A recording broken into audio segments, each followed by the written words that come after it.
There it is. Welcome everyone to Sunday. It is Sunday night / afternoon / morning. Maybe if you're in the Philippines, I'm not really sure. Night teacher talk. My name's CJ Reynolds, and I run this show, which was born out of an idea where we are trying to create a community that is helping one another to be the teachers they are called to be, or that we were called to be. And if you're not in the callings, then it's the teacher that you dreamed of being. And so the idea here is that tonight we show up and we help to get ready for the week. I'm going to tell you right now, tomorrow is the first day of professional development. I know many of you have been in school for like a month now, but we go back for PD tomorrow. And I don't know if we were just talking about this. I don't know if it's a level. I mean, there's always like a level of anxiety. But I was saying that like some of mine comes out of like, I've never been back to a school year that was like the one previous. There's always a new principal, a new vice principal, a new dean. There's always new, like I'm teaching a new class. I'm teaching with a new co-teacher or 7. I'm at a new school. Like there's just massive shifts every year that I go back.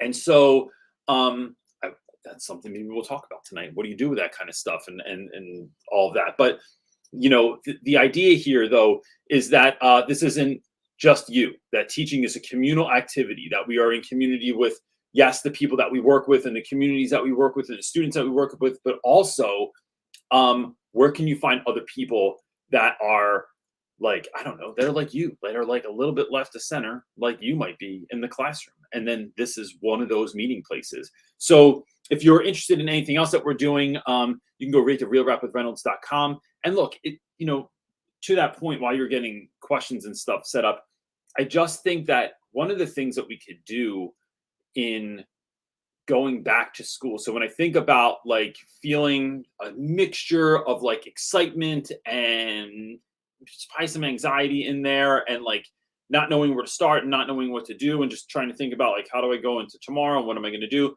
I really think that, having a mindset that's based around like, one of the ways I'm thinking about this, and I hope no one from school's watching this because I don't want to be held accountable for what I say. I don't want to be held accountable to myself. Is that what if I go into tomorrow and I'm focused on other people? What if I'm focused on not like this year for me, but I'm focused on this year for you? And I even started thinking about this. The part I don't want the school to hear. I've been thinking about things like we have stuff in the school that doesn't work or that is a mess or that I just like don't like the functionality of it. And what if I change some of those things? So I was even thinking, we're talking about like outside of our front office, there's this big flat screen TV and it worked for a year and it had announcements on it and I had students' pictures on it and stuff like that. But then it just doesn't even get turned on. I don't know if it doesn't work. I don't know if there's someone just like doesn't keep up with it or whatever. But I'm like, if I could find the remote and the connection for that thing, like what if I just put up announcements? What if I just put up like all the pictures we take and me and my friends take all day for Instagram or for like just taking pictures of products or projects and stuff like that? Like, what if I just took care of that? What if, our stage, I'm telling you, we dream on a budget, man. Like I'm not in like I know many people look at my classroom and think I'm in a private school. We have like a stage that looks like it's, You don't have an auditorium. It looks like a cafeteria. We do, but we call it a dining hall. So it sounds fancier. It's in the basement of the school and it looks like a basement with tables in it. And our stage looks like it's 5 seconds away from a lawsuit. So one of the things I want to do this year is find people that can help me to either fix the stage, to rebuild the stage, or to just make it look nicer. But I'm not looking for a stipend. I'm not looking for like a kick into my pay at the end of the year. What I'm doing is taking the power of showing up and feeling like I can be an agent of change at the place where I am in the ways that I can. So what are my gifts that I have that I can just show up with? And so that's part of what I've been thinking about this morning. What are you thinking about? Swimming pools. I'm not usually that fast with I the feel movie like references. that is a good giveaway right there. The first person, if they can say what movie that was about, I should send them something. I'm going to do that right now. Anybody know what I reference? Yeah, I need someone I need to know who the first. So when you say, what are you thinking about? Swimming pools? That's from a movie. Let's see if anybody knows. Okay, let's start with Patricia Patrick. Awesome. Is asking, how did your classroom setup go? Well, Patricia Patrick hasn't gone anywhere yet. So I have gotten Well, tomorrow's not the first day with students. No. Tomorrow's the first day of like PD. Yep. So I'll give you a little bit of transparency into the life of Reynolds. I am right now, I have an entire day of professional development coming up this week that I have to go away to drive 5.5 hours, do PD, drive back to my own PD. So I'm going to go to school all day on Tuesday. I'm going to drive 5.5 hours to New York State. I'm going to do a PD there the next day. Then I'm going to drive home that night, and then I'm going to show up for PD on Thursday. There are several different things I'm committed to, whether they're brand deals or other conferences that are going on or other video projects that people need from me, and trying to squeeze in all the summer I could get, because none of our actual vacation plans worked out. We were just, I don't want to say what it comes down to is my kids aren't vaccinated, and I don't know. I'd rather be safe than sorry. And the reason for that, and we are way more safety focused than a lot of folks we know, but that's because this doesn't happen if I'm sick, right? So I don't care. I'm not even talking about the news. I'm not trying to get in even people's views of what COVID is and how bad it is and all that stuff. But if I get sick on any level, I can't do my business, and I am, I need that to happen. So my plan is this week is to just rock it out, but I'm excited. I'm excited to walk into my room tomorrow with my brand new carpets again. Yeah, absolutely. That's funny. Crafty preschooler says, how did your heart feel going back in to set up your classroom? I think I love that part, right? It is, I'll tell you this trick. Whenever my life feels like it's spinning out of control, when I have too much going on, when there's so much to take care of, for me, organizing something helps me center. It helps me feel like I have a state of control. So even in my desk, if I can just clean off my desk, minimize my to-do lists on the one master to-do list, that makes me feel better. When our house is clean and organized, it makes me feel better. So we spent the week doing that. We did. Putting away all the extra crap that just piles up on the steps or around. Yeah, to get ready. Think of how much you'll get done now that I'm not home after a year and a half of being home. I know. You're going to miss me. You're such a distraction. We're all going to miss you and the dog. So. It's going to be a transition. I hope everyone cries tomorrow morning. Stop it. Okay, let's start with some questions. Ms. Gonzalez is asking, we have Fairy Dust Friday already, so we are doing Weird Wednesday. Yes. The goofy tricks I have covered, but what instructional weird things could you suggest? Oh, this is a wonderful idea. I want to know what Fairy Dust Friday is. Me too. I thought about doing Weird Game Friday, where I would just buy weird games. We played a game last night called 20 Seconds, and that was really fun. Gosh, instructional ideas. You could go anywhere. My idea for Weird Friday is more of an introduction to weird stuff. Stumped him. No, I'm not stumped. Just haven't thought of anything yet. I don't know what I've got. I'm gonna have to think about that one.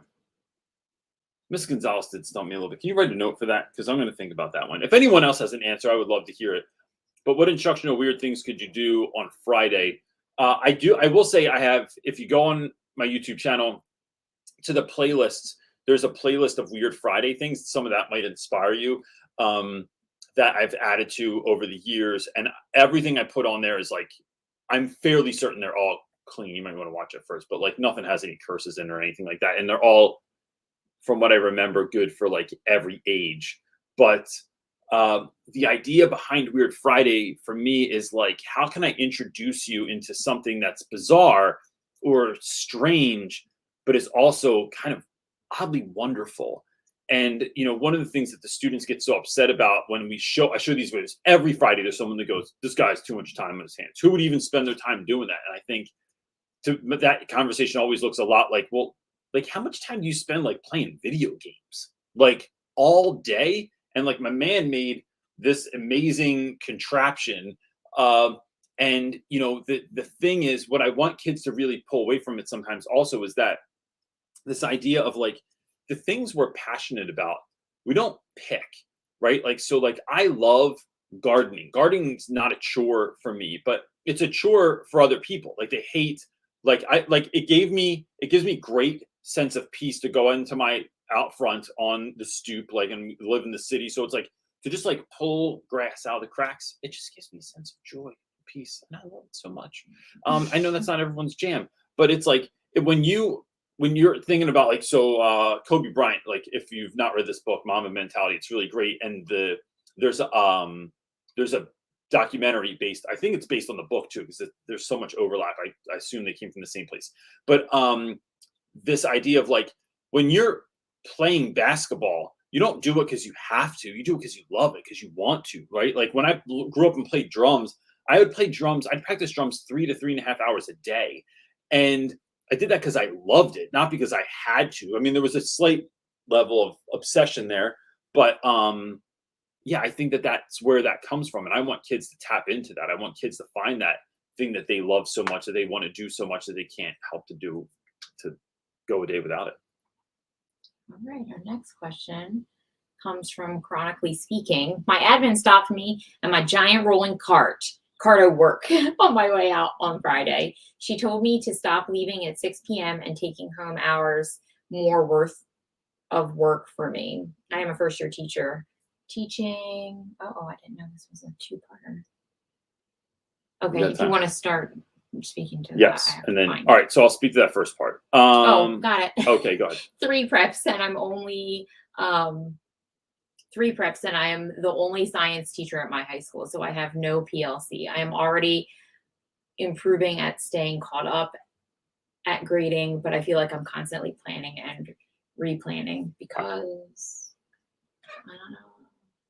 They need more space for questions. I know, people need to be able to say because the whole my thing. students are so much further behind. I want to do this. Who doesn't? But I don't know how to get there without just sucking at my job. All right, this is a lot of things, and I'll try and make it as cohesive as possible. I think one, I'm not against spending untold amounts of hours at school or on something that you love doing, right? But I see people that stay late at school and they hate it and they're stressing the whole time and it's so overwhelming and they just don't want to do it, but I got to get caught up and I can't get out of here. To me, then you're trapped, right? There's no level of freedom in that.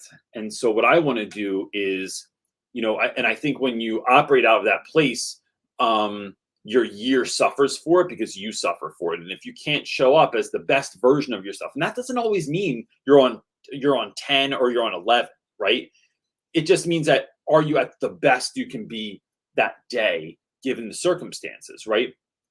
So if I am overworking, and it's leading to my demise, that's something you need to stop and check yourself for. That's something that I swear to you that and look, my wife would tell you that this is not advice I take for myself all the time.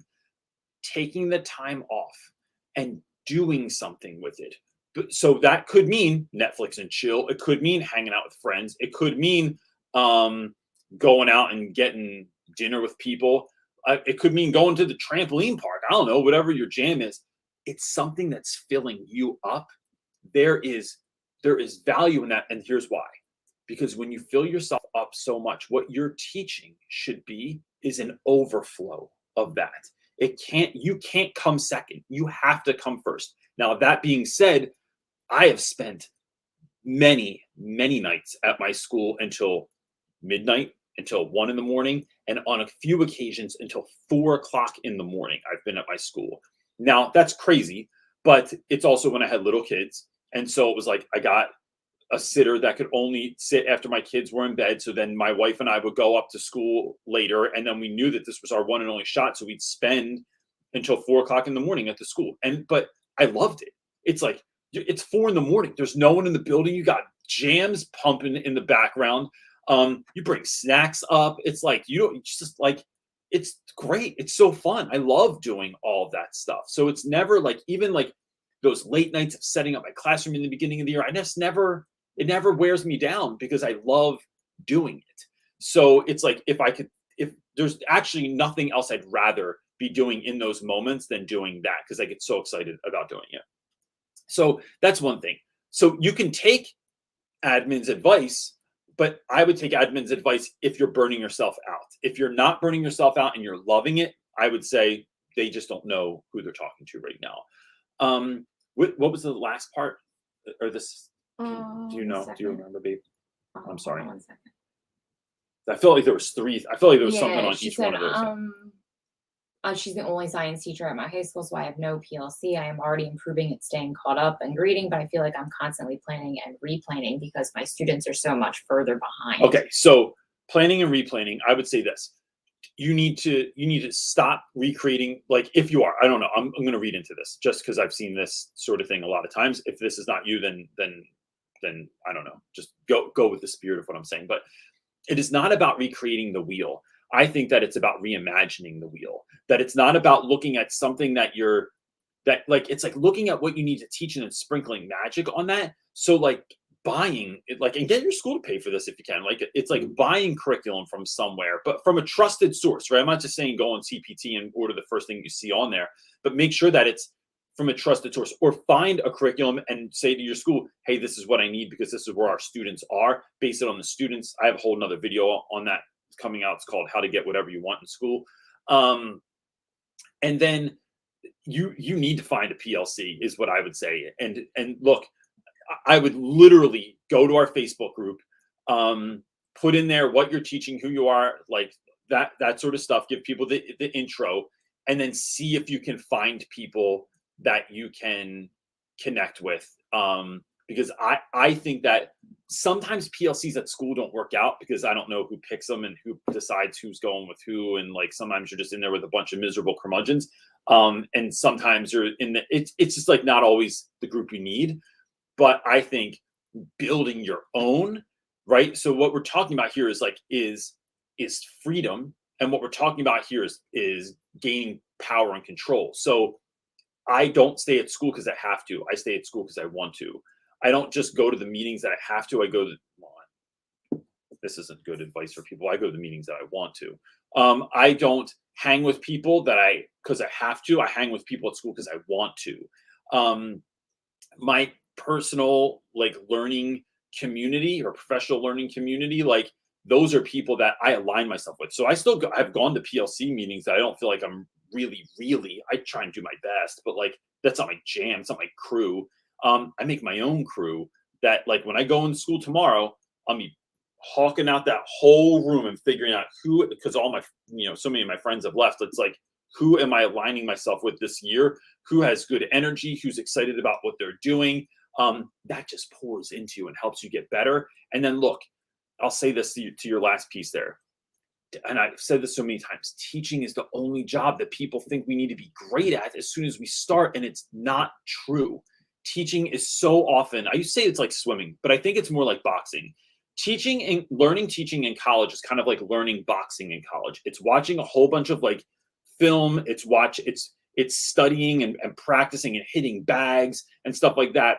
Teaching in the classroom is like you just got punched in the face for the first time, the bell rang, and now it's like game on. Like now what am I doing? And so it's okay to not do well. It's okay to suck. It's okay to fail, but fail quickly.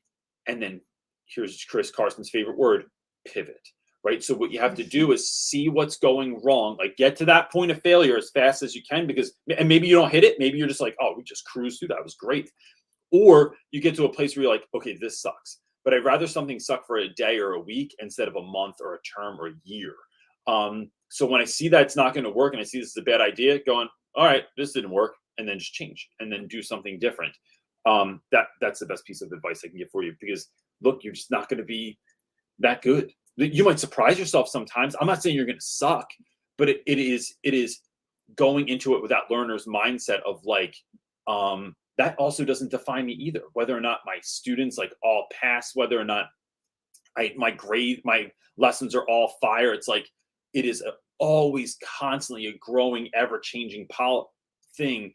And the last thing I'll say is it's going to change every year, because although your lessons are on lock, your students are going to be different. And so you don't know what level kids are coming in on. You don't know what their interests are going to be and those sorts of things. So I think that's going to change things from year to year as well. Eric is asking, I am a substitute teacher and I struggle because I don't have a dad voice to enforce rules. What recommendations would you make for controlling a class? So Eric, I would say, Get a megaphone. As a sub, I don't know if you can get it. Oh, a sub. Yeah. Yeah. So being a substitute, I think it's all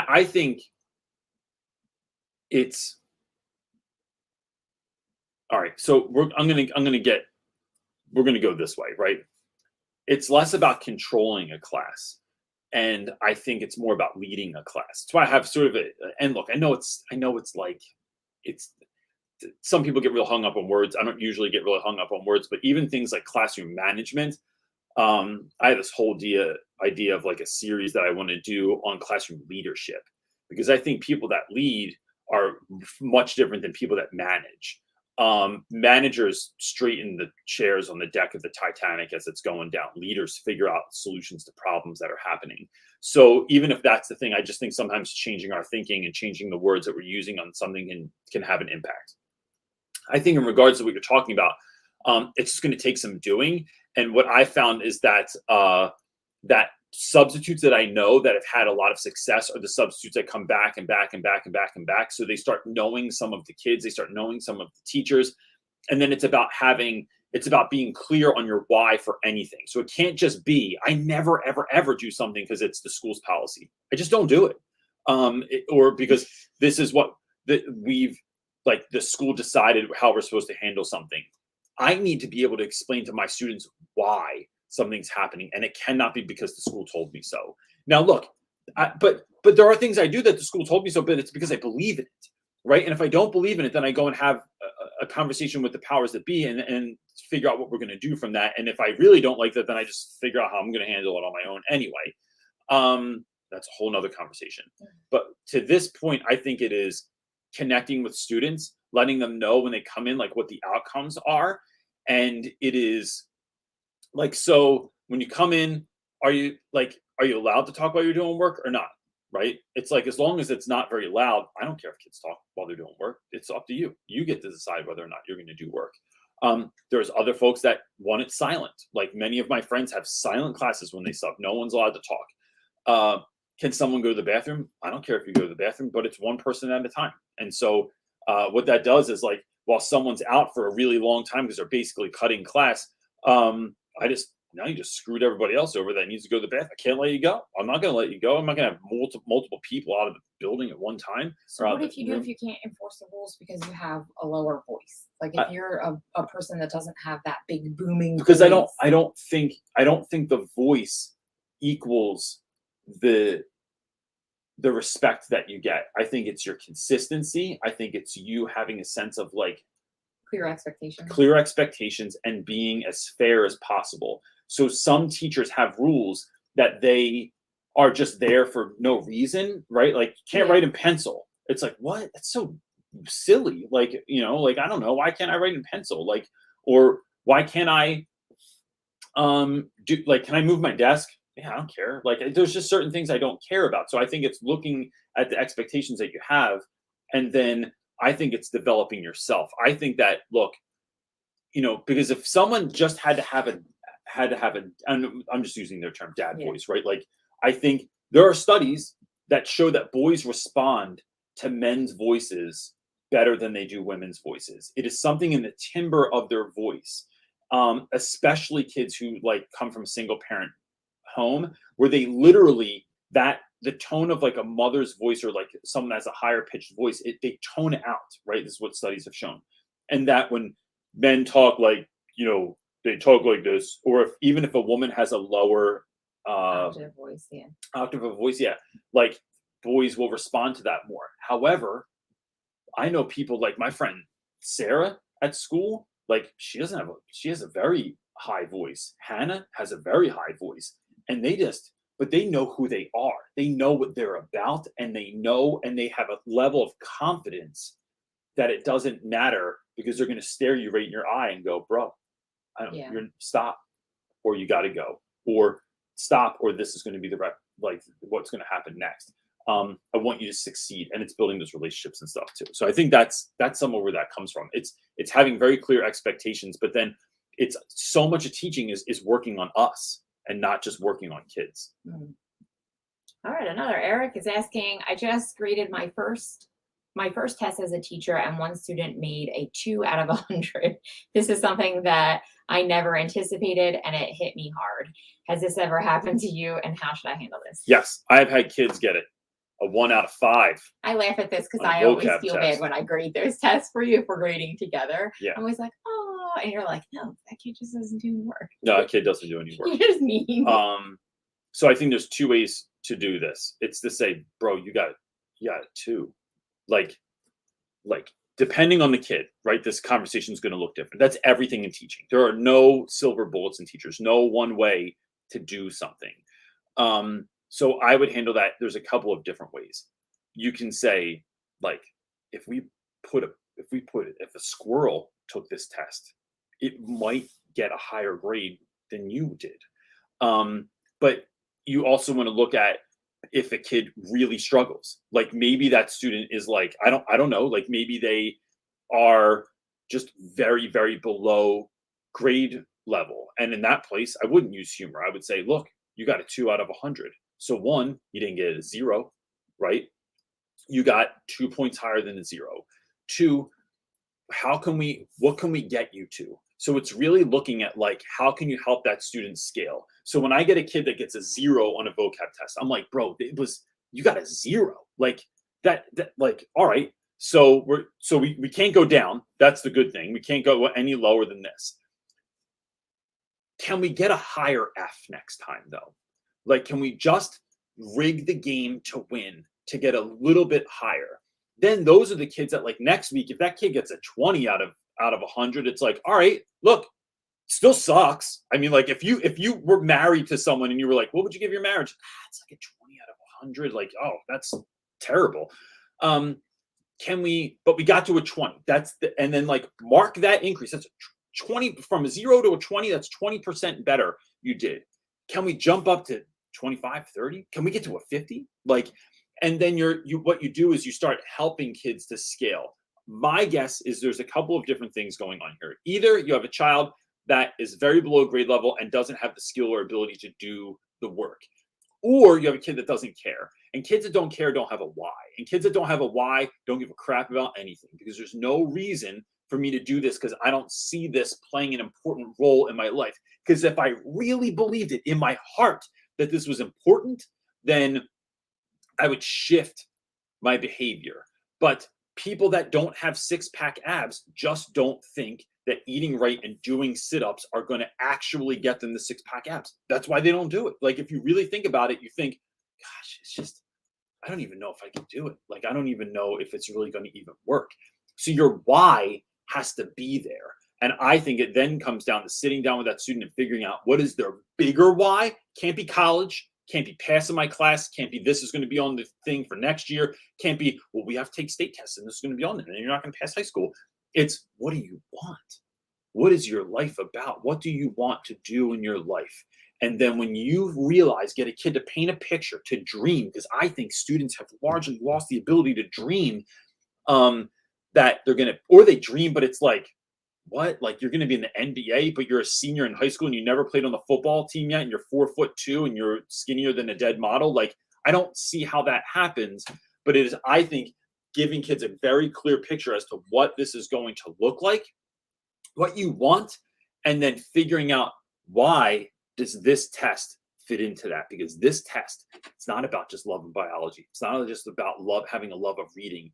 It is about us trying to figure out a way for you to scale to reach your dream. So then school becomes not just something you have to love. Like, I don't care if you love it. I want you to be able to put work in to get to your dream. And if this just becomes another obstacle to that, then that's something we can wrestle with. That's something that motivates you because you have a clear vision of where you're going and why. John Lopez made a good point. He said some As kids have always. challenges with understanding questions and knowing Yeah. how to respond. Yeah. I think that also, like, even for chronically speaking, said in a comment, she was talking about how for some of her students, they're reading at such a low level. And I just think that's some of those things that It's this so idea, many it's the standardized test undiagnosed argument, right? But It's there's not just so that, there's so many undiagnosed, like, learning differences. We all process information. So I think there's some of that. If you can go through and figure out if any Yeah. of those things are there, then 90% of the time it's the why, yeah. right? So Like I the think Eric, motivation. I would call a parent and say, what am I missing here? Like, what do I need to know about your kid to help them have the best year ever? And then see what they say. What's not on the IEP, the 504, the all the paperwork that the school has. What's not there Parents can fill that in. you know, because you know your kid better than anyone. That's going to help me to show up and to help your child have the best chance of success this year. And you say that to a parent, you got a friggin' friend for life also. Yeah, because like Maisha said, you could find out that kid has terrible test anxiety, Mm-hmm. right? Like that's a real thing for some Yep. students. And then So- you pivot that for a kid. right. Chris Carson's favorite word. You that gotta be a Chris Carson like tattoo. You shift and show a kid that you're willing to meet them where they are so that they can find success. It's game on. Now you're seen, you're heard, Yeah. you're cared about, like then that. then you excel. Yeah. Yeah. Game on. We have another. I don't think it's Eric. I'm it's good. We're Steve. gonna. We're going third Eric. Your name's Eric. Asking any tips for speedy classroom setup.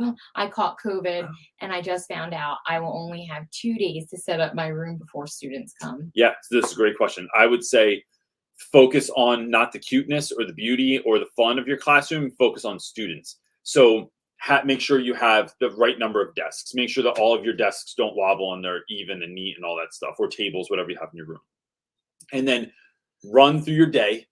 Where are kids coming in when they come in? Where are they grabbing materials from? Where are they sitting? Where do they put homework? Where do they, like, all the things that they do? That's what you want to focus on. You can always keep tweaking and fixing and doing things to your classroom, but I want my students, for me, to come in every day to know that your supplies are in this crate with this number on it. Your work is on this part of the board every day, so you can see exactly where it goes, like what is necessary. This is exactly where your homework goes. This is exactly where the books you're turning back in are going to go and where you're going to grab new books from. It's all those sorts of things that I want kids to know about. But that's what I focus on first. And we hope you get all the rest and Yeah, heal really. and do well with that. I was also, one other quick thing: get rid of everything in your room that you don't need. Any crap that's just been sitting in there or sat in there because an old teacher had it. Look, I'm going to tell you what I do right now. I put it in the hallway. Someone else is going to take care of it. And sometimes it's not like I'm just trying to put my work on someone else, but I don't know where it goes and it doesn't go in here. So I don't know where it goes. So I just put it in the hallway. Then if someone goes, hey, what is this out here? I can say, oh, it's this. I can't, it's taking up space in here. Do you want to help me move it? I'll let's get a team. Or I just put stuff in the hallway and then I find football players. And I go, I bet you can't take all this down to I bet he can take that down to the basement faster than you can. And then it's all boys. It's always competition. Plus, there's sports guys anyway. What you got, buddy? Our next question comes from Thelami. She says, hi, I'm a new teacher this year. I keep struggling with figuring out how to explain answers. I, for some reason, just can't figure out how to do this. I feel like a firefighter who can't fight fires. Oh. First of all, I don't know what's going on in that profile picture, but you have giant cat hands on. And, I'm a fan. Clearly a fan of hand things. And over here and up there that you can't see. This is one of those questions that I would love to have a bit more information to get some clarity around. But I would say this. I remember when I student taught and kids would come in and I taught an honors class. I don't know if it was, no, I've only taught honors like a handful of times in my life. But I teach like I teach the motley crew of kids that like just don't fit into traditional education, which is where I like to be because I think that's who I was when I was a kid. But even those kids sometimes ask very curious things. I think there's a couple of ways around this. One, don't feel like you have to answer every single question as soon as the kid answers it. You can go, that's a great question. I actually, I want to move into this next part and move into this next thing. I need to think about that. I need to sit with that because that's so good. I don't want to just shoot back an answer to you that's not worthy of your question.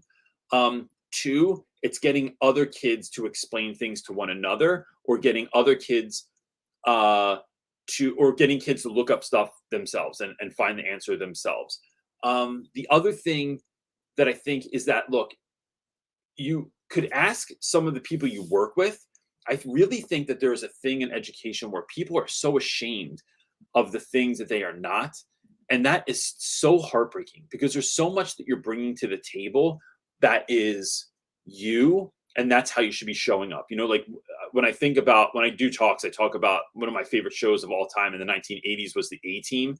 And there's like 4 of us on here that probably remember what that show was. But the A-Team was like these 4 guys, and they all brought something different that made them the A-Team, right? That made them like one person's master of disguise. Another guy's make something from nothing. Another guy is like can razzle dazzle anybody he talks to. And the other guy's a little bit crazy and kind of goes along with anything, is down for the plan all the time. It is, when we say teaching is a communal activity, we need to be able to help one another to figure out some of our deficits. Because I don't want to spend a lot of time focusing on what I'm not good at. I want to focus on what I am good at. But some things are crucial, right? So like my lack of organizational skill is crucial. Like it can't be unorganized and be a teacher. So I had to get help from somebody that helped me organize my life. So I would talk to some people that you work with, because here's the other thing. When there's only so many questions really that are going to get asked to you over the years, right? Like, and there's only so many like types of behavior you're going to see from kids that display like poor behavior or are struggling with things. And like, so your classroom management's off, but it's like this year when I go into school, it's just about figuring out what kids are going to be there. Like sleepy kid shows up every year.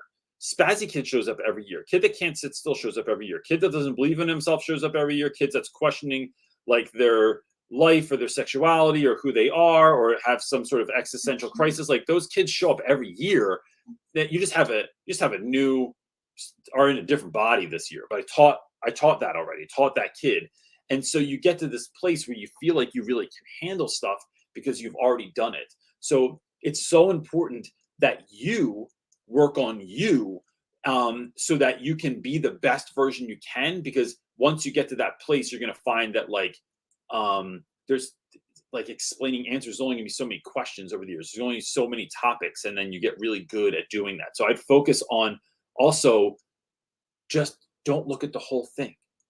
Rig the game so you can win, and look at just a few things that are like, okay, this week, this month, this trimester, this quarter, this year, I'm gonna work on these 5 or less things, and then move on with that. Okay, well, Liz was supposed to be up next, but this is doing this annoying thing where I can't get back to my comment feed. Oh. So I missed yours, Liz. So if you want to put it in again, and John Lopez, I missed yours because of it. And I think E again posted a 2-part question, and I can't find his. All right. So hopefully we'll get to those in a moment. Well, I can't get back to them unless they put them back in. So I'm gonna keep moving down my line with Sean. Sean's asking any advice for transitioning into teaching from a different career. I'm 32 and should have always been a high school English teacher. I completed an alt credential program and now subbing full time for experience/connections, but feel like I'm behind because I didn't do the traditional route. Sean, you're not behind. I'm going to tell you why. I think that anybody that goes into teaching later in life, look, teaching's one of those incredible jobs that everything you've done up until this point, everything has been cross-training for this job. That, teachers that come in sometimes at 22, we think like, oh gosh, you've had so much work and experience and tried things.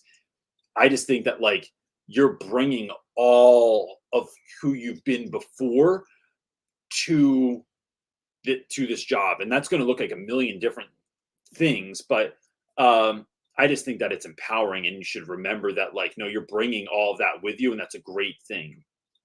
And so I think if I was going to do anything, I would want to look at, there are people that figured it out. There are people that are teaching on a high level, not okay teachers. I'm not interested in hanging out with like, look, and this sounds really exclusive. I'm not trying to be exclusive. What I'm just trying to do is be mindful of the people I spend the most time with. That Jim Rohn says that you're the average of the 5 people you spend the most time with. So if I'm mindful of the people I'm around and I try and hang around the best and the brightest and the greatest, and I'm constantly trying to put myself in those rooms. And sometimes they don't want me there, but I just go it anyway. Because you're trying to soak up their goodness. You're trying to soak up what they're doing and what they know. And in sitting in other people's rooms and sitting with conversations with folks, with watching people on, online, you get to see 2 things. One is, what things do I not want to do? These are a terrible idea. This does not fit my personality. I'm just not going to do it, right? I don't do anything that doesn't fit me.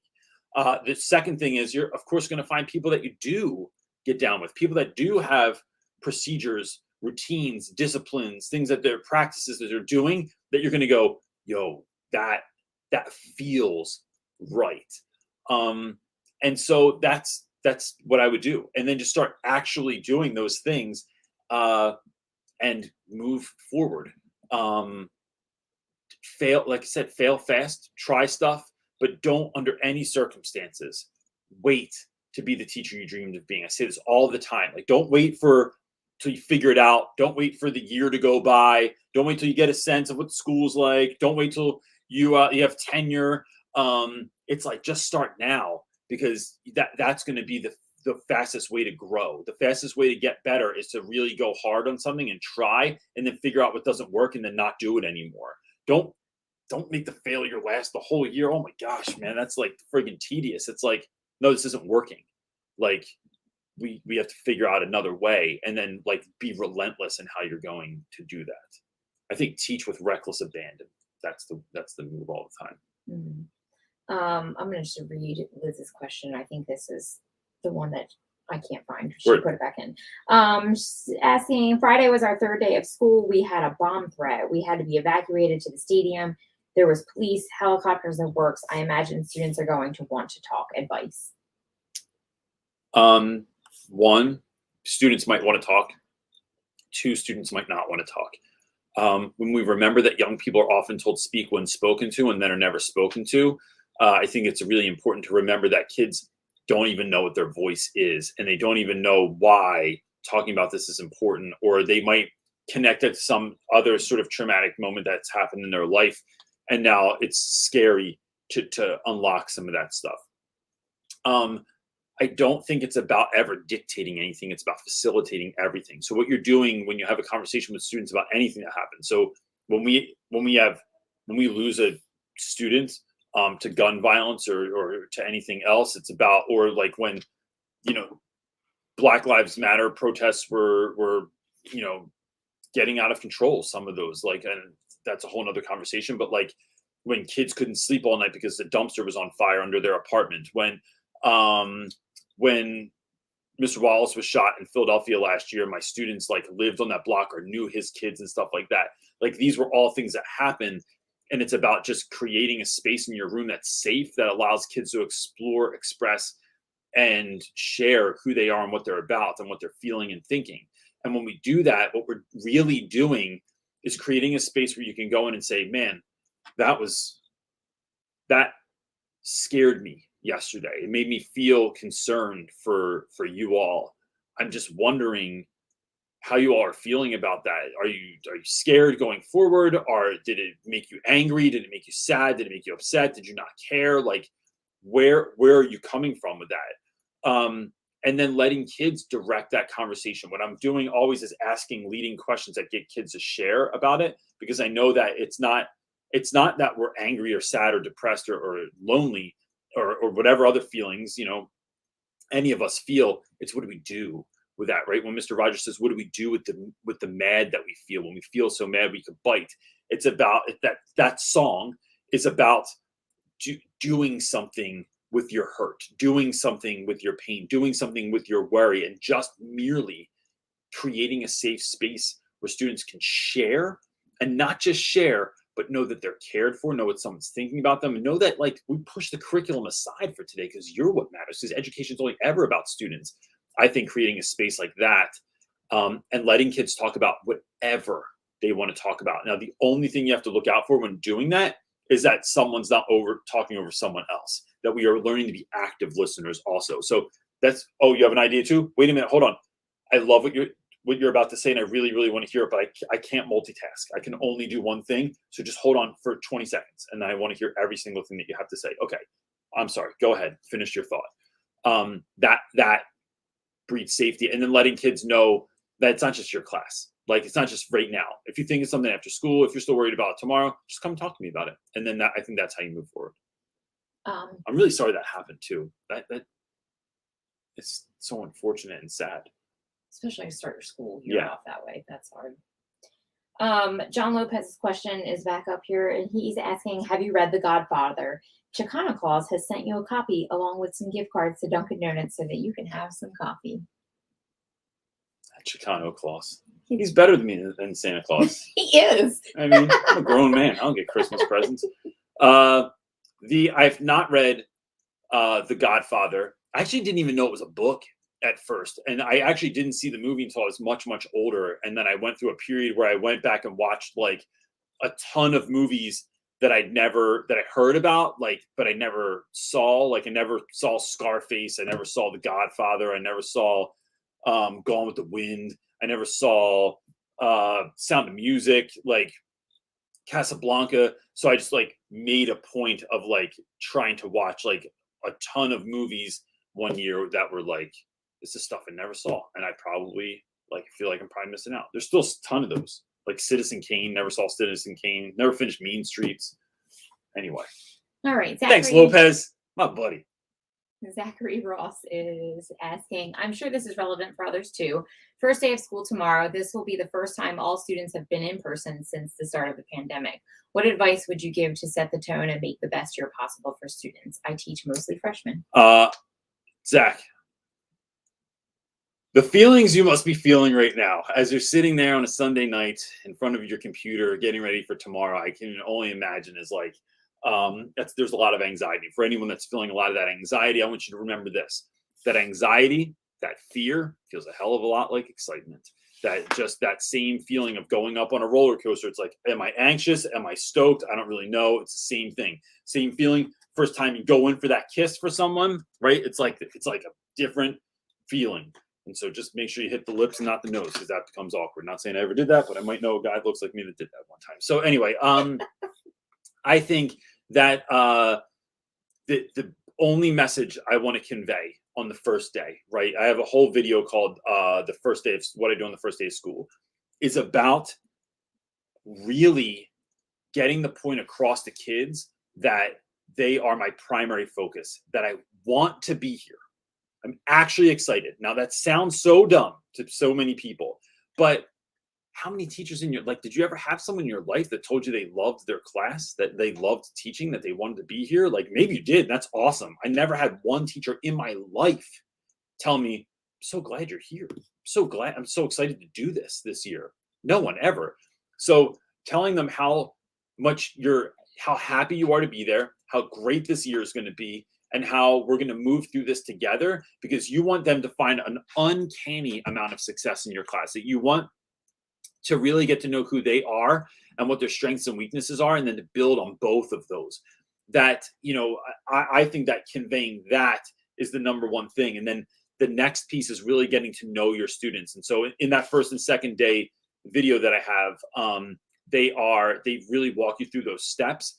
And because I think the more you know about students, what did they say? The better you're going to be. But what did I read the other day? It was a quote that said something to the effect of like, interesting people are interested in people, right? So like, if you want your students to be interested in what you're saying, you have to be interested in them in some real way, right? So learning who they are, what they like, what they're into, and look, sometimes that's a chore because you don't really want to play, I don't know, some video game that you're just like, I don't want to do this. But sometimes you get turned on the good stuff. Like the number of students that have told me to watch Bob's Burgers over the years, and I never did it. And then I watched it last night. It was friggin', it was so funny. I was like, I couldn't believe you were asleep. I was like, who am I I sharing watched this? the first like part of it. Oh my gosh, I was dying. It was friggin' hilarious. So yeah, Okay. best of luck, dude. It's good to be exciting. Look, remember this, man. You're gonna forget your first day. I need you to hold on to that so that you can show up and help somebody else next year. That's their first year. Are you done? I am. Okay. I want to say one more thing. Our next question is from Shannon Douglas. I've been teaching for 4 weeks and married for 4 months. Ooh. I am a Lots of newness going on I am here. a new teacher, all high school freshmen. Any advice on not bringing too much work home and optimizing workflow during the day? Yeah. So look, Shannon, I think that is key. It gets easier the further you go. If I think back to my own first day or first year, we hadn't been married for that long. We were married when you did student teaching. Yeah. Student teaching and first year they were both hard for me. I felt like I was like, "Are you done yet?" You would be sitting there for hours working on the computer. I'd be like, Yeah. "Are you done yet?" No, and you're like, "No, I'm never gonna be done." I never done. But That's what I would say all the time, right? I'm like, I'm never finished. There's always ongoing work. I would say this: try and get a number of systems down that are going to systematize your class so that you're not. So this works for me, right? Maybe this works for you. That like my guys come in and it's basically the same thing every day, right? But it's different. It's like when you go to the gym, you always stretch first, right? So there's some sort of like mental stretching that we're going to do, and then even if it's leg day or arm day or back day, what you're going to do is you're still doing exercises, you're still doing reps, you're still doing multiple sets, but it's different exercises every day, right? And then you sprinkle magic on it. It's like what gym are you at? Where are you working out? Maybe you're running today. Maybe you're at a certain gym today. Maybe you're in your basement that day. Maybe you're like what kind of music are you listening to? It's that's the magic you sprinkle on top of it. So the cake is just the cake. So I would figure out ways, but it's how you decorate the cake that makes the difference. So one, try and systematize your class as much as possible. Two, realize that you don't have to grade everything. Sometimes you can even just throw stuff away. It doesn't really matter. The kids still did the work, but it is, and I know people hate that, but it is sometimes the greatest relief to you have 100 papers on your desk from today, and you're just like, right? Sometimes I don't throw them out. I just put them in a drawer and hope that everyone forgets about it. And then in a week or two, when everyone forgets about it, then I just chuck them. That sometimes it is, I think limiting the amount of work that you're allowing yourself to do at home is really important, but figuring out faster ways to grade stuff. Like I used to grade everything and with so much effort, and it just didn't matter because no one cared because it was a study guide or it was like something that wasn't that important, that it was like I acted like everything was the biggest deal ever. And I think the last thing is, like I said earlier to someone, don't recreate the wheel, reimagine it. So like, it doesn't really always matter what curriculum you're teaching from, right? It doesn't matter if it's from a textbook, if it's from, you're teaching novels, you're teaching a curriculum that someone gave to you, your whole school has the same curriculum. I argue, and I've done this where like, as a challenge, I've worked for companies that make textbooks, and their challenge to me was, can you make videos for us? And these all exist on some private thing. They're not like on my YouTube channel.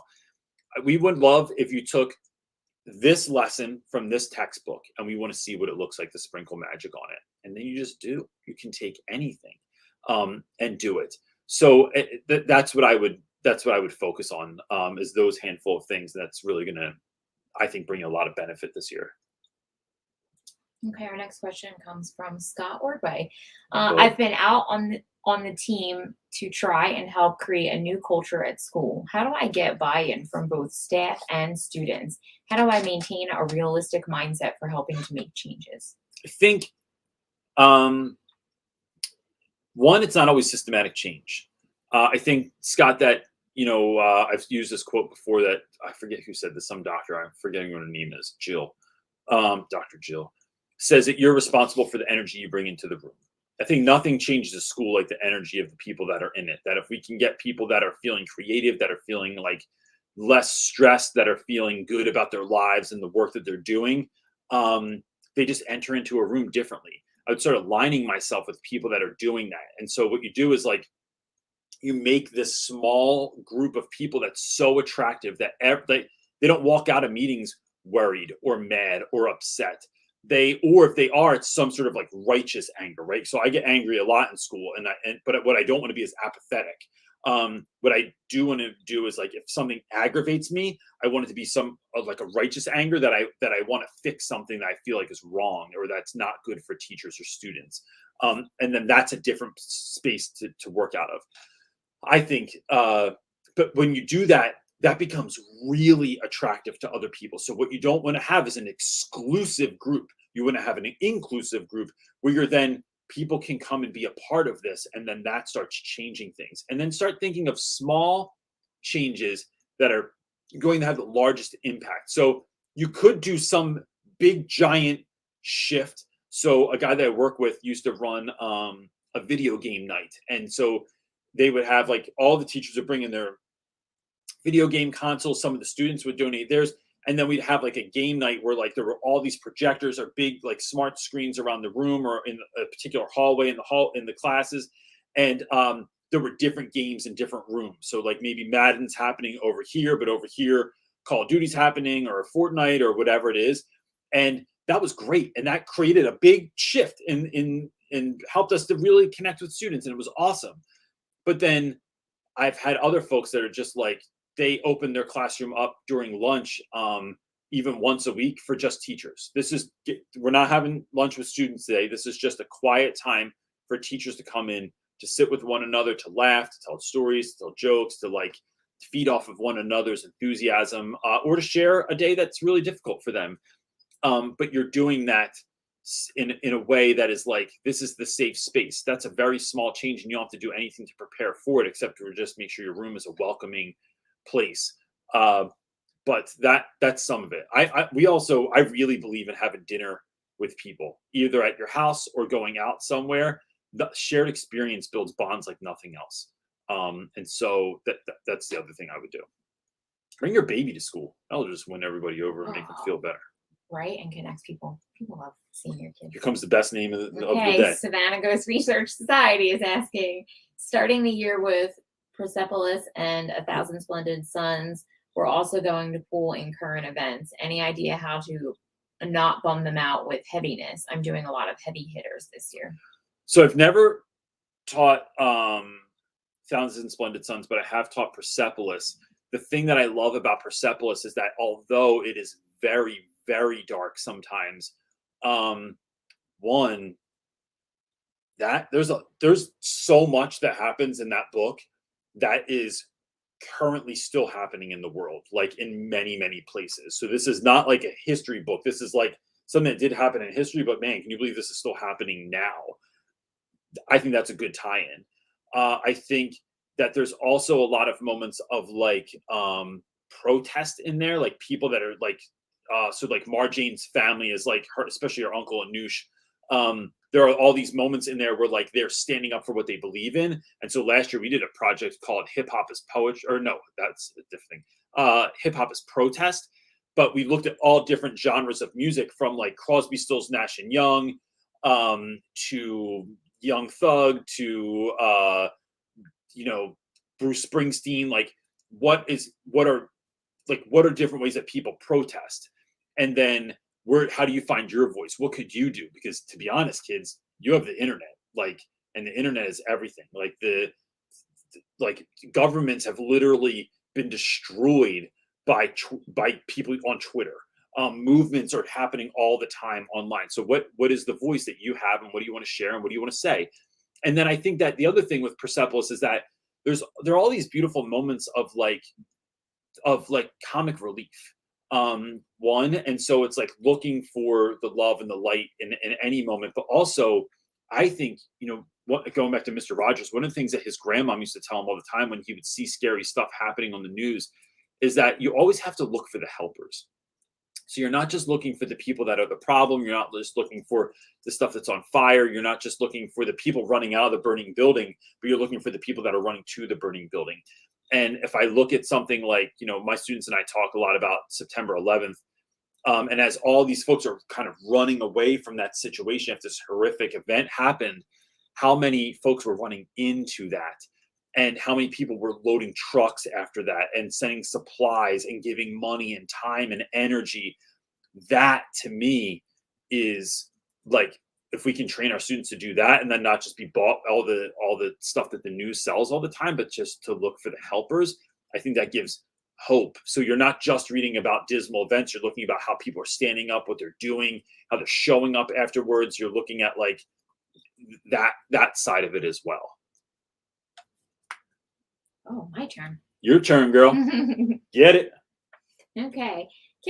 Kimberly is asking, how do you make accommodations without making it an obvious thing that might be embarrassing to them? Awesome question. Sometimes it is how I grade something that will be different. Sometimes it is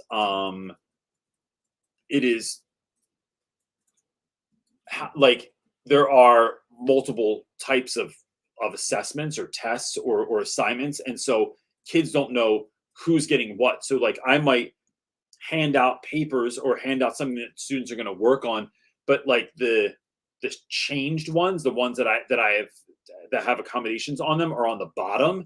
And so I'm giving out from the top of the deck when I'm going around the room, but then when I get to certain kids, I pull from the bottom of the deck and nobody has any difference. If they do see that there's a difference, or if someone notices like, how come their paper only has 5 questions and mine has 10? It's like, oh, because I'm actually working through something with them and I need them to go like a bit deeper on 5. Or we are like, some of you will notice you got different papers. That's just because I'm trying a number of different things for those individuals. It's about letting students know as a whole that to the best of your ability, you're trying to teach individual students. It's not about being easier or harder for anyone, but it's about trying to help kids build skills that they need built. And so I feel like you need that and you need this. Sometimes it's going around and whispering to kids or giving them a note that says like, hey, look, just so you know, you're only responsible for this, or not only responsible for this. I'd like you to focus on these 3 questions. The other 7 aren't so important right now, but I think you'll have like, I'm going to see you do these top 3 because I'm curious as to like how you'll answer them or what you'll say or what you think is important there. And that's some of it too. It is, but look, I think even if kids do figure certain stuff out, because I'll have some classes that read a book as a play and the other classes read it as a novel and like to themselves, and they'll go like, how come we're not doing that? It's like, because I'm trying to gauge the class and feel like, what do you need best? If everybody went, I don't know why I keep talking about going to the gym because I haven't been to the gym in like 2 years, but it's like, if you're going to the gym, if everybody lifted the same amount of weights, that's so dumb. Some people can't even lift the bar off the ground, and other people are going to be like, this is too light. I'm not growing from this. So what I'm trying to do as your teacher is figure out who you are and then give you work that's appropriate for you. And you can look at someone else's stuff and say it's easier or harder, but I don't care. Focus on your own stuff. So that's kind of how I roll that stuff out. Okay. Next question. Tedify? That's what I'm going. Tedify. Okay, there we go. Tedify. Thank you. What if they keep getting worse? I think they're talking about students. I can celebrate important improvements, but what do I do if there isn't any? Gosh, it's just that way sometimes, right? You go into a class, you're like, yo, I've done it all. I come home, I'm like, wife, I've done everything. We've had cereal day. I've tried to build relationships, teach through a lens they care about, try and do fun stuff. I think sometimes you get a group of students that can't handle that. Look, if I think about it, I think that the way we do education is largely is misguided at best, completely wrong and detrimental to students at its worst, at large. But when we look at students that come, like, so I get 14-year-olds that have been through the system for the 14 years of their lives. They've been taught how to care about points, how to care about only extrinsic rewards, that have been told speak when spoken to and then are never spoken to, that have sat in rows, that are given no freedom or choice in what or how they're learning, to recreate that wheel in after 14 years in one period, in one class, like, or just at one school, like that's you're fighting against 14 years of of a system that has built those students. So sometimes when I have classes that are just they can't do it. They just can't go outside. They can't handle the trip. They can't handle going to different places in the school because I lose half of them on the way to the stage. What the hell happened? Oh no, I didn't really want to go down there. I know where you went. I didn't know what happened. I think it's about it is about this. It's not about having the most fun class in the world. It's not about having the most engaging class in the world. I think that largely it's about helping students find success. So engagement and fun and all the other stuff is really only there to help students find success, to have a life that they dream about having, to have a life that is something that they want to live. But sometimes that has to start with like, all right, we're just going to work quietly at our desks. We're just going to do like, we're going to walk through, like class isn't going to like, I know you heard what we did in the other classes. We're not there yet. And you're not bad. I'm not like saying like, you guys can't do it, can't handle it. You know, maybe if you acted better, we could do more stuff. I'm not even going there. Nope. This is what I see you as needing right now. You all need to do like read the book and answer the comprehension questions. You all need like the check-in every 2 days, 3 days a week, to have quizzes and assessments to make sure that we're on point. You all need like a little bit more structure and routine to the classroom so you can start finding success. And I think in doing that, I think kids crave that. I think kids crave consistency at a lot of schools, especially when they come from, if they're coming from homes that don't have consistency. But it's like trying to create a space where this isn't about me. This isn't about my awesome class. This is about helping you to find success. So sometimes that's going to look drastically different, and that's just okay. Is it as fun to go into school like that? No, it sucks sometimes. It's super boring. But I think what you do then is you can start pulling kids and saying, all right, look, we're all working quietly and we're doing this thing. I really think like pulling 4 kids together and saying, I think you guys could do this better as a group. How's this sound? And then that's how you start diversifying your class and teaching to different types of students. You start saying like, I think you'd actually do better like if you worked over here. Why don't you sit on the couch and I'll give you this clipboard and you can do this over here. What if you two work together? What if you guys worked on this with me?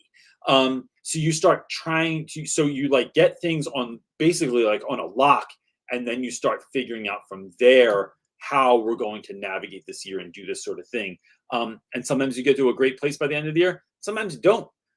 But I'm building relationships for life here. So I'm not trying to like just help kids in a year. It's like maybe next year you're in a different space and I can help you do that. I'm actually been thinking about kids that like were a total pain in the neck for years at school. And look, I haven't seen them in a year and a half. I'm excited for them to come back, and I'm like, I'm gonna try again, see if I can connect with this dude who's like a total nightmare and like is total pain in my ass all the time. But try and get back to that place where you're like, nope, because you never, ever, ever, ever, ever, as Adam Welcome says, give up on a kid. I'm gonna do 2 more questions. Cool, 2 more. Let's go. The next one, do you have any suggestions to help students with test anxiety? Well, Rosalind, I would say that I think it's about talking to kids about why are we so upset about a test? Like what's going on there? Because it's not just tests, it's something else going on inside of you that you feel some type of way. So trying to help kids unpack that. And then one of the ways I do it is that I just don't make it a big deal. Tests aren't worth anything more in my class than anything else. And now we'll see if the school changes this year. I don't really know, but my class is completely point based. So like if a test is just worth more points than like a regular assignment, because it's like a regular assignment's 5 to 10 points. Let's say a test is 30 points, but I don't balance them differently. I don't give it more importance. So like they don't outweigh the test or quizzes don't outweigh the other stuff, so that students can find. It's like if you do all your classwork and you're rocking in that world and you do well in projects and you're speaking and participating in class, but tests are just difficult for you. Okay. But then I also allow kids to retake every single test in my class. So all tests come on Friday, And then on Wednesday before school, during lunch or after school, you can retake any assessment for that one time, right? You have a one chance. But then on Friday, I grade them. On Monday, I give them back. Or sometimes on Friday, I give them back. And then looking over something with a kid, helping them to come up with a game plan as to how they're going to find more success in the retake, and then just giving them the retake. I think because then it comes down to, it's not your one and only shot, right? It's not like this is our only hope. It's just this Friday on this test or we're screwed. It's like, no, you get a retake, you get a redo. And I like doing that for kids. I think it helps them. Our last one is Let's from do Daniela. I am a new teacher dealing with a not so nice veteran teacher. Have cried at work over it. Oh. She once yelled at me and said, "Do better." How do I go about dealing with that? Oh, that's awful. I'm sorry you're dealing with that. So I would say this. One, Who says what veterans teacher? I can't even believe Her head's a doing this veteran thing right teacher now. would say that to a new teacher. Like, you don't remember that a new teacher is dealing with all the things and not balancing it well and trying to make sure they're keeping up on top of everything. I mean, come on. They should never have said that to you first. There's a lot to say about this. I'm gonna try and keep it at a minimum. One, Go for it. It's your last one. earmuffs, kids. Someone that does that is an asshole. Let's just start there. Like, someone that comes at you, if you're really trying to be good. Now, look, I once yelled at a first-year teacher. I'm not even gonna lie. Yep, Waylon. Remember Waylon across the street from me? He kind of deserved to be yelled at. He was a nightmare. He let the kids do whatever they wanted. He was interested in being their friend. Like I can't even explain it enough. But then one day, the kids found a fire extinguisher in his room, and they start spraying it all over the place. And he kept teaching. Bro, what? What are we doing right now? So I lost it and went in and yelled at his class, and I yelled at him in front of his class, which I should not have done, but I was very, very aggravated. Because then the smoke alarm, it was a whole deal, right? So he did get yelled at by me. But overall, it's like, what an asshole to tell someone to tell someone that when they're just showing up and trying to do the best and they're new anyway. I would do the most I could do to not have to deal with it. Now, look, usually I say build relationships. So I think there's part of that there too, where it's like, what's their backstory? Where do they come from? But if someone's just nasty, it's real hard to be like, hey, do you want to go out for a drink or for coffee or for lunch? Like, one, makes me think that they're just going to say no anyway, and two, that they're just that's really difficult to do, although I'd still try it. I mean, that's my move for basically everyone. But the other piece is that I think what I would focus on is so much of you this year.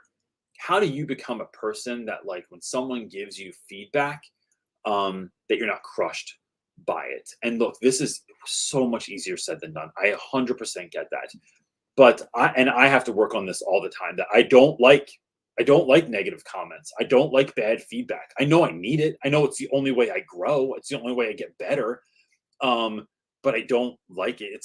It sucks every single time. Like when someone gives me a crappy comment on YouTube or says something mean to me, I'm like, oh, that hurt my feelings for a second.